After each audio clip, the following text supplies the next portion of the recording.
Next, we got the Mountain West Conference Championship. Now, it's not Boise State. It's not Utah State. You might be thinking, who else is left?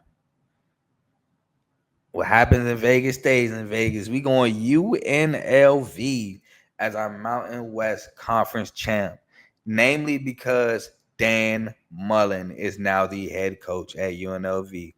And I think Dan Mullen is going to do a great job offensively with UNLV. They have played Boise State in the past two Mountain West Conference Championship games. Last year, only scoring 7 points. I think that changes this year with whoever he puts at quarterback, whether it's either Anthony Calandria, Alex Orji, whoever he puts at quarterback. I personally want to see Calandria at quarterback, but hey, it's not my decision.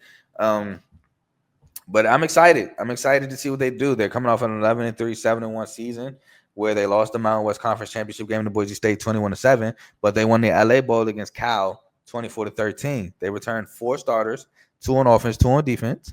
Big starter in Jaden Thomas, the running back who had 104 carries, 918 yards, 7 touchdowns, 5.6 a carry. Marcel McDuffie, a linebacker who had 46 total tackles, 23 solos, 2 sacks, and 4 pass breakups. And they returned Cody DeCambra, defensive back, who has 10 total tackles, 4 solos. They lost Haj Malik Williams, who was a dynamic quarterback, speedy runner.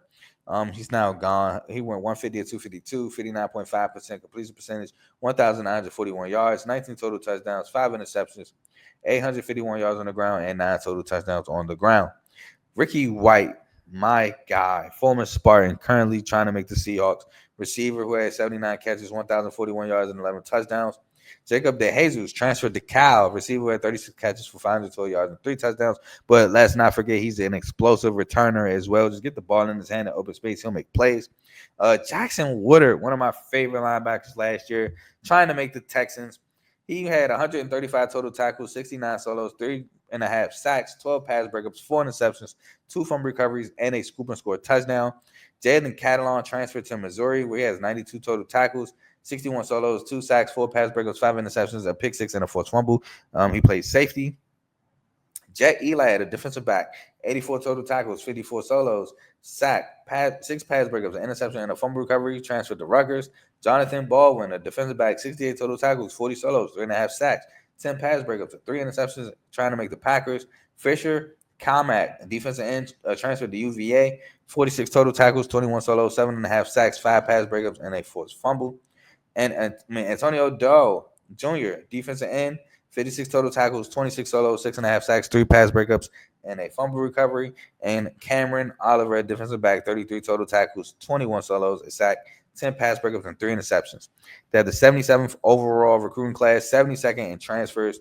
They bring in guys like Justin Flo, who in Arizona in 2023 had 45 total tackles, 14 solos, a sack, and a fumble recovery. He plays linebacker. Denver Harris, a cornerback from UTSA, but 16 total tackles, 14 solos, and 3 pass breakups. Anthony Calandria, a quarterback from UVA, 198 at 320, 61.9% completion percentage, 2,125 yards, 13 touchdowns to 11 interceptions. It's got to cut down on the turnovers, Calandria, please. DeJuan Reynolds, a transfer receiver, 15 catches, 189 yards, and a touchdown from Pitt. And Jaheim Joseph, a safety from West Virginia, 41 total tackles, 26 solos, 2 pass breakups, and interception. Without further ado, I don't have no numbers because new head coach, Dan Mullen, will get into the schedule where I have them beating Idaho State at home, beating Sam Houston on the road, beating UCLA at home in an upset to some, beating Miami of Ohio at home, beating Wyoming. Miami of Ohio's on the road, beating Wyoming on the road, beating Air Force at home, losing to Boise State on the road, beating New Mexico at home, beating Colorado State on the road, beating Utah State at home, beating Hawaii on the road, at home, and beating Nevada on the road, going 11-1, 7-1, taking the over 8.5, where they beat Boise State in the trilogy of the Mountain West Conference Championship game to finally get over the Boise State Conference Championship hump and hold the Mountain West Conference Championship title. So I do have Dan Mullen and the boys finally beating Boise State and finally hoisting the trophy. And last,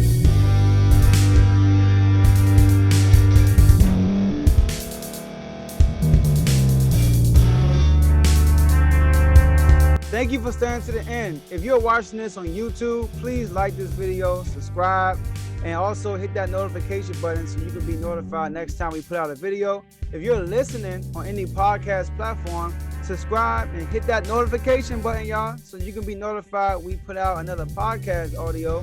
And last but not least, hit that share button. No matter what you're listening to or watching it, hit that share button and send it to somebody that you know that would love to watch this episode you just listened to. So once again, thank you for staying to the end, and we'll see y'all in the next episode.